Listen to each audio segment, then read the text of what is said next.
الله الرحمن الرحيم. الرحمن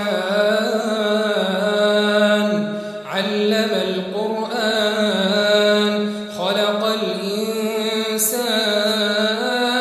علمه البيان الشمس والقمر بحسبان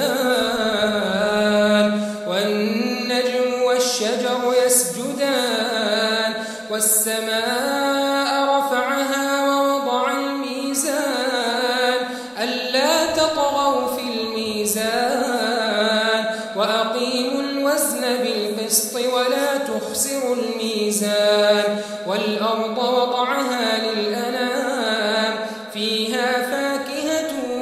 والنخل ذات الأكمام والحب ذو العصف والريحان فبأي آلاء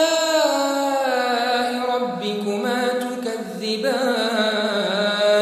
خلق الإنسان من صلصال كالفخار وخلق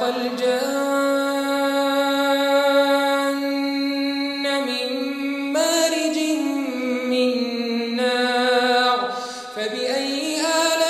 آلاء ربكما تكذبان رب المشرقين ورب المغربين فبأي آلاء ربكما تكذبان مرج البحرين يلتقيان بينهما برزخ لا يبغيان فبأي آلاء ربكما تكذبان يخرج منهما اللؤلؤ والمرجان فبأي آلاء ربكما تكذبان وله الجوار المنشآت في البحر كالأعلام فبأي